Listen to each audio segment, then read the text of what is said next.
Oke, aku pengen tanya. Kalau kalian lagi jalan, terus nemu amplop berisi 500.000, nggak ada namanya, dan di sekitar itu nggak ada orang sama sekali. Kira-kira kalian bakal ngapain? Apakah bakal ngambil atau malah ninggalin amplopnya? Nah, Dimas di sini memutuskan buat ambil amplop itu. Dan dia baru sadar kalau yang dia bawa pulang malam itu bukan cuma duit. Halo, balik lagi di cerita untuk kamu. Malam ini aku mau cerita tentang salah satu tempat yang namanya pasti udah sering banget kalian denger, apalagi beberapa waktu belakangan ini. Soalnya kan lagi happening ya, yaitu adalah Gunung Kawi. Nah, buat yang nggak tahu, Gunung Kawi itu adalah tempat yang dikenal sebagai lokasi ziarah dan doa, tetapi juga dikelilingi berbagai cerita dan mitos yang beredar dari mulut ke mulut. Cuman menurut aku itu tuh bukan mitos doang, karena udah banyak banget cerita yang berkembang di masyarakat. Dan ya, hari ini aku mau bawain salah satunya. Cerita ini datang dari Dimas, dan aku harap kalian setelah dengar cerita ini, aku harap sih kalian bisa mikir 2 kali kalau misalnya menemukan sesuatu yang bukan milik kalian, apalagi di jalanan. So, ini dia ceritanya. Jadi, Dimas ini bukan orang yang percaya sama hal-hal mistis sebenarnya. Kalau misalnya ada yang cerita soal penampakan, dia tuh biasa cuma senyum doang. Soalnya menurut dia, banyak cerita horor muncul karena orang tuh udah takut duluan. Makanya channel YouTube tempatnya bekerja, dia ternyata part of YouTuber. Oke, kita lanjut ya.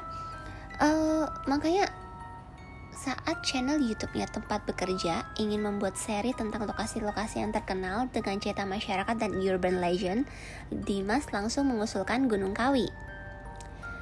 Bukan untuk mencari sensasi, bukan untuk membuktikan mitos, tapi untuk membuat dokumenter. Dia pengen wawancara peziarah, pedagang bunga, penjaga parkir, dan juga warga sekitar. Oke, berarti jadi YouTube-nya Dimas itu berarti gimana ya? Berarti dia bikin cerita-cerita tentang lokasi-lokasi horor gitu. Mungkin kayak apa ya? Mungkin kayak Teh Risa gitu kali ya apa gimana itu ya. Pokoknya intinya dia bikin cerita tentang lokasi-lokasi horor tapi dalam bentuk dokumenter gitu ya, mirip siapa ya. Oke, kita lanjut aja deh, soalnya aku nggak kepikiran. Oke, sampai mana tadi? Oke. Kita lanjut dari Dimas berangkat ya. Nah, dia berangkat tuh mulai pagi hari. Nah, waktu itu udara di kawasan Gunung Kawi itu masih sejuk katanya. Soalnya masih ada kabut tipis-tipis lah, masih ada di pohon gitu ya. Nah, di sepanjang jalan menuju area ziarah itu ada banyak penjual bunga, dupa, makanan, dan souvenir. Katanya sih di sana semuanya kelihatan normal, bahkan tuh rame banget, jauh lebih rame dari yang dia bayangin. Saat ini Dimas mulai merekam, terus dia ambil gambar-gambar kayak jalan setapak, terus pohon-pohon tua, suara burung, dan juga para aktivitas dari peziarah. Terus ada juga beberapa orang yang memang bersedia untuk diwawancarai, dia wawancara gitu. Katanya sih ada yang datang karena nazar, ada juga yang datang untuk mendoakan keluarga, ada juga yang emang hanya ingin berziarah saja gitu. Cuman menurut Dimas, hampir semua narasumber itu mengungkapkan atau mengucapkan satu kata yang hampir mirip. Sorry, agak belibet dikit ya. Kata-katanya itu adalah datanglah dengan niat yang baik gitu. Awalnya sih Dimas itu menganggap itu cuma sekedar nasihat aja, sampai ada seorang penjual bunga itu nambahin, nah kalau misalnya malam nanti ada yang ngasih sesuatu, jangan langsung diterima gitu. Di sini Dimas tuh kayak cuma ketawa kecil gitu, dan dia nanya, ngasih apa pak gitu. Nah terus si bapak senyum, Katanya tidak semua pemberian itu harus dibawa pulang. Jujur ini bikin Dimas bingung. Aku yang baca juga agak bingung sih maksudnya apa. Nah cuman Dimas tidak terlalu mikirin gitu. Sampai akhirnya malam hari Dimas itu nginep di penginapan kecil yang letaknya tuh gak jauh dari kawasan Gunung Kawi. Bangunannya tuh sederhana, terus lantainya dari keramik lama dan ada lorong-lorong yang sempit gitu. Lampunya juga redup. Pemilik penginapan itu katanya adalah seorang perempuan tua yang ramah. Nah, sebelum masuk kamar, perempuan tua itu tuh ngomong, kalau misalnya dengar ada pintu diketok tengah malam, lihat dulu lewat lubang pintu. Nah, udah tuh Dimas ngangguk aja sambil senyum. Menurut dia itu nasihat yang biasa aja. Sampai sekitar jam 1 lewat setengah, kira-kira sekitar jam 1 lewat 30 tengah malam gitu ya. Berarti setengah 2 ya. Ada yang ngetok pintunya. Nah terus Dimas bangun. Dia ngelihat itu adalah jam 1 lewat 37 menit. Ini aneh sih, maksudnya kayak janggal. Emang siapa yang datang jam segini? Terus dia ngintip lewat lubang pintu. Di sana kosong tapi nggak ada siapa-siapa. Terus sampai perlahan dia buka pintu dan lorongnya tetap sepi. Cuman di tepat depan pintu kamarnya ada tergeletak sebuah amplop coklat tanpa nama. Gak ada tulisan apa-apa, bersih, gak ada pengirim, gak ada apa-apa. Nah Dimas ngambil amplopnya tuh dan dia buka perlahan. Di dalamnya ada 5 lembar uang 100 ribuan yang masih baru banget, kayak baru ambil dari bank gitu. Dia lihat ke kanan ke kiri tetap kosong. Dia sih mikir gitu, kayaknya ada tamu deh yang salah kamar gitu. Nah dia berniat untuk kasih ke resepsionis besok pagi. Nah akhirnya dia taruh amplop itu ke dalam tas kameranya. Dia sama sekali gak sadar kalau misalnya keputusan sederhana itu akan menjadi awal dari sesuatu yang jauh lebih besar. Nah paginya Dimas bangun dengan badan yang kayak pegel-pegel. Ya mungkin gara-gara perjalanan kemarin cukup jauh kali ya. Nah dia mandi, terus siap-siap buat sarapan dan turun ke resepsionis. Nah begitu dia lihat pemilik penginapan, Dimas langsung ngeluarin amplop coklat itu. Bu, ini semalam ada yang naruh nih depan kamar saya. Terus perempuan tua itu langsung menghentikan aktivitas dia dan mukanya tuh langsung berubah. Bukannya kaget tapi lebih ke yang khawatir gitu. Mas buka amplopnya? Iya. Uangnya juga dilihat? Iya, gitu jawab Dimas. Dan gak lama, perempuan tua itu menarik nafas panjang.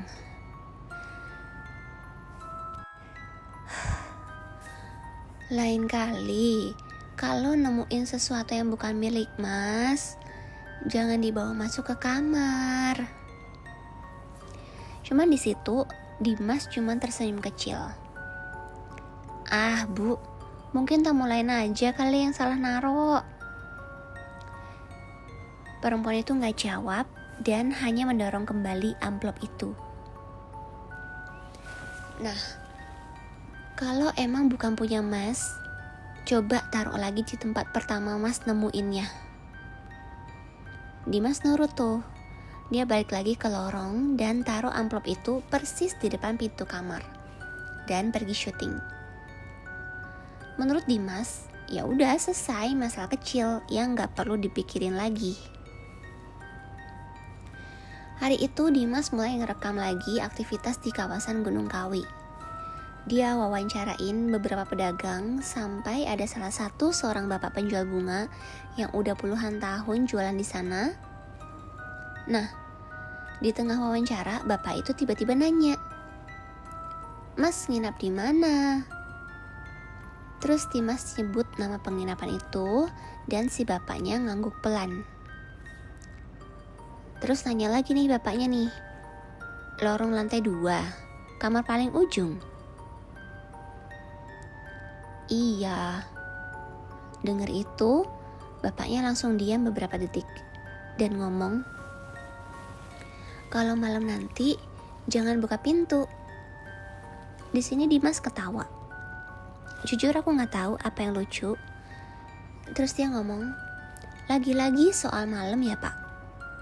Si bapak ikut senyum dan bilang, gak semua tamu datang itu buat nginep mas. Nah, kalimat itu bikin kru kameranya saling pandang. Dimas juga ya udah nganggapnya kayak bagian dari cerita lokal aja. Bagus buat konten, tapi nggak lebih. Nah, malam kedua, Dimas pulang ke penginapan sekitar pukul 11. Capek banget, soalnya dia udah seharian syuting. Dia langsung masuk kamar buat ngunci pintu. Mindahin hasil rekaman dari kamera ke laptop. Semuanya udah beres, normal, gak ada apa-apa. Sampai akhirnya dia buka tas kamera dia. Di situ jantungnya agak kaget dikit. Soalnya dia lihat di dalam tas ada amplop coklat itu lagi. Persis banget dan masih kelipat rapih. Isinya masih sama. Di sana dia membeku dan bertanya-tanya, lah kok bisa? Kan udah dikembaliin tadi. Dia yakin 100% udah taruh di depan kamar. Bahkan dia fotoin sebagai buktinya. Dia buka galeri handphonenya. Fotonya masih ada kok. Amplopnya ada di depan pintu. Dengan artian, dia gak bawa sama sekali. Kok sekarang bisa ada di dalam tasnya? Dia mulai cari penjelasan. Apakah mungkin mbak-mbak resepsionis yang masukin? Tapi gimana bisa? Ini hal yang gak mungkin. Apa mungkin juga kru-krunya lagi bercanda? Atau mungkin dia juga yang lupa? Bingung banget sih, tapi yang pasti ini harus ada penjelasan logis menurutnya. Udah, malam itu Dimas mutusin untuk mengabaikan dan akhirnya amplop itu dia masukin ke laci meja. Terus udah tidur. Sekitar jam 2, ada suara ketokan lagi di pintunya. 3 kali dengan pelan. Tok, tok, tok. Persis kayak di malam sebelumnya. Dimas buka mata dan ngeliatin pintu itu. Tapi dia gak gerak. Mendadak dia keinget sama ucapan ibu-ibu pemilik penginapan itu. Kalau misalnya malam, lihat dulu lewat lubang pintu. Jangan langsung dibuka pintunya. Udah tuh. Karena dia ingat, dia pelan-pelan bangun dan mau ngintip. Lorongnya kosong, gak ada siapa-siapa. Nah, waktu dia hampir balik ke kasur, tiba-tiba ada suara ketokan pintu lagi. Padahal di sana tuh gak ada siapa-siapa di depan pintu loh. Bulu kuduknya langsung berdiri dan dia mundur beberapa langkah. Terus matiin lampu kamar. Gak lama, suaranya berhenti dan dia baru berani tidur jelang subuh. Nah, kebesokan paginya, Dimas cek hasil rekaman CCTV kecil yang dia pasang ngadep pintu kamar. Dia ternyata bawa kamera mungil gitu buat kebutuhan dokumentasi dan dia arahin ke pintu kemarin ternyata. Rekamannya normal sampai di jam 1:37. Nah, di timestamp itu kedengeran jelas banget ada suara ketokan pintu. Cuman yang bikin nafasnya Dimas itu tercekat gitu ya, kameranya tuh ngeliatin lorong yang kosong banget, gak ada apa-apa. Gak ada orang, bahkan bayangan. Ada suara tapi gak ada orang gitu. Dia ngeliat rekaman itu berkali-kali tapi hasilnya tetap sama. Dan buat pertama kali sejak datang ke Gunung Kawi itu, dia udah berhenti ketawa deh kalau misalnya ada yang ngomongin mistis-mistis gitu. Soalnya semua yang terjadi itu gak bisa dijelasin lagi pakai logika. Nah, habis lihat rekaman CCTV itu, si Dimas mulai kehilangan semangat buat ngelanjutin syuting. Soalnya kata dia nih, bukan gara-gara takut, tapi seenggaknya ya begitulah yang dia kayak usahain ke diri dia sendiri. Nggak takut kayak gitu. Menurut dia, ini cuman capek, ini cuman kurang tidur, atau mungkin otaknya tuh lagi hubungin sama hal yang sebenarnya biasa aja. Mungkin kepikiran omongan-omongan orang gitu. Ya seenggaknya gitulah cara Dimas untuk tenangin diri dia. Karena sejak awal dia emang percaya semua pasti ada penjelasan logis. Nah, siang itu dia ngelanjutin ngambil gambar. Kawasan Gunung Kawi masih rame dan peziarah itu datang silih berganti. Ada juga yang bawa air, ada yang bawa bunga, ada yang cuma duduk diam berdoa. Nah, Dimas tuh ambil banyak banget footage. Ada gerbang, jalan setapak, pohon-pohon tua, patung-patung batu, suara lonceng. Pokoknya suasana benar-benar tenang dan gak ada kejadian aneh sampai sore hari. Nah, saat istirahat di warung kopi kecil, Dimas mulai memindahkan hasil rekamannya ke laptop. Dia ngecek satu-satu, semuanya normal. Tapi waktu dia buka rekaman tadi pagi, dia stop videonya. Operator kameranya juga langsung nengok. Loh, kenapa Mas Dimas? Nah, Dimas nunjukin layar. Lah, ini siapa ya? Ternyata di belakang Dimas, sekitar 15 meter, ada seorang pria berdiri. Dia pakai jas hitam, terus badannya tinggi banget. Mukanya gak jelas soalnya ketutupan bayangan pohon. Awalnya, Dimas ngira itu tuh kayak cuman peziarah biasa. Cuman anehnya, selama hampir 2 menit rekaman jalan, orang itu cuman diem doang. Dia kayak gak gerak sama sekali. Cuman berdiri, natap ke arah kamera.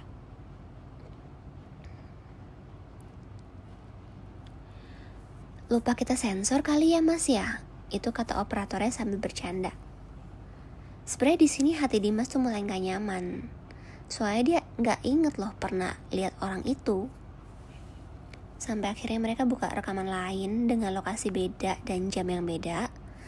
Tapi pria berjas hitam itu ada lagi. Sekarang dia berdiri dekat pohon besar, masih diam aja dan natap kamera. Dia ngerasa ada yang aneh nih si Dimas nih. Dia cek semua rekaman ketiga, keempat, kelima, semuanya sama persis. Di tiap video, pria itu ada. Selalu ada. Kadang jauh, kadang deket, tapi gak pernah gerak. Seolah-olah tuh dia emang kayak sengaja biarin dianya kerekam gitu.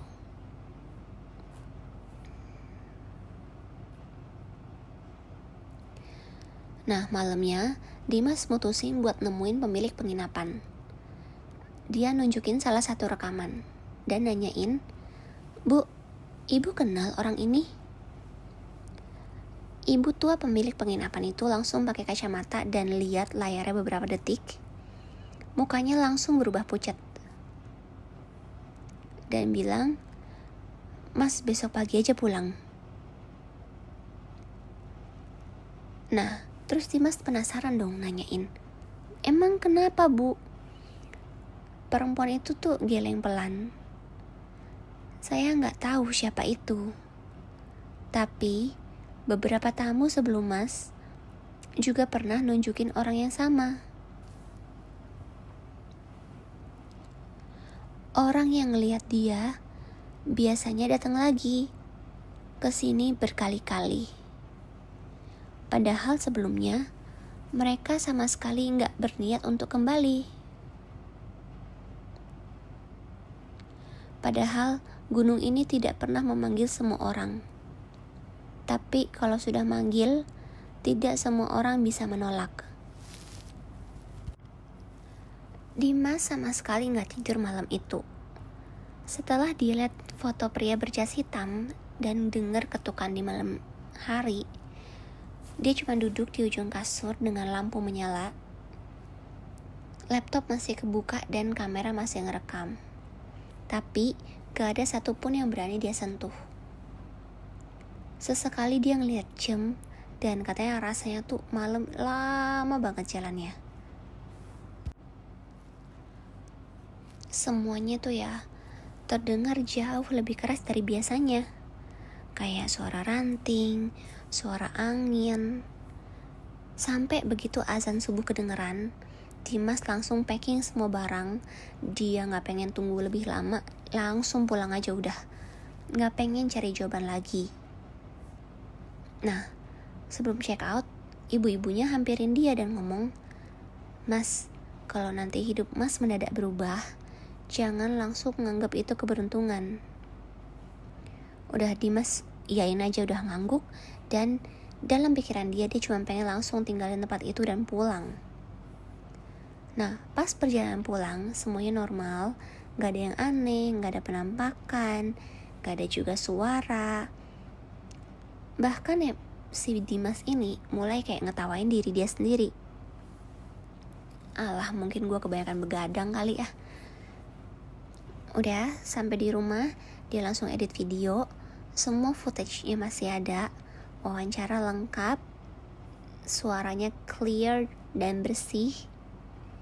Tapi ada satu hal yang hilang, yaitu semua rekaman yang memperlihatkan pria berjas hitam itu hilang, seolah-olah nggak pernah ada sama sekali. Semua foto, semua video hilang, dan yang tersisa cuman ingatan di kepala. 2 minggu berlalu, foto dan video dokumenternya itu selesai diunggah. Respon penontonnya cukup baik dan banyak yang suka pembahasan sejarah dan suasana kawasan tersebut. Dimas mulai ngerasa semua kejadian itu cuman kecapean aja. Sampai suatu pagi, rekening banknya tuh kemasukan saldo 500.000. Nggak ada nama pengirim dan juga nggak ada keterangan. Cuman angka 500.000 persis kayak isi amplop yang pernah dia temuin. Dimas langsung menghubungi bank. Katanya transaksi tidak memiliki identitas pengirim. Dia sih coba balikin, cuman gak bisa. Sejak hari itu, hal-hal aneh mulai kejadian. Pekerjaan Dimas makin lancar, video-videonya mulai rame, klien-klien berdatangan, terus penghasilannya juga meningkat. Dan setiap kali rezeki itu datang, selalu ada transferan masuk sebesar 500.000 dengan tanpa nama, tanpa asal, dan tanpa jejak. So, itu dia cerita hari ini datang dari Dimas. Nah, percaya atau enggak, di banyak tempat yang dianggap sakral, orang-orang tua sering ngingetin satu hal, yaitu jangan mudah ngambil sesuatu yang asal-usulnya gak jelas, apalagi bukan punya kamu. Bukan gara-gara benda itu pasti bawa hal buruk, tapi karena kita gak pernah tahu cerita apa yang menyertainya. Oke, so kalau kamu menikmati cerita-cerita seperti ini, jangan lupa untuk tulis pendapat kalian di kolom komentar. Menurut kamu, kalau kamu ada di posisi Dimas juga, apakah kamu akan ambil uang itu? Atau biarin di tempat semula? Kalau kamu suka cerita misteri, urban legend, dan kisah horor seperti ini, jangan lupa untuk subscribe cerita untuk kamu ya. Tunggu aku di cerita berikutnya. Selamat malam.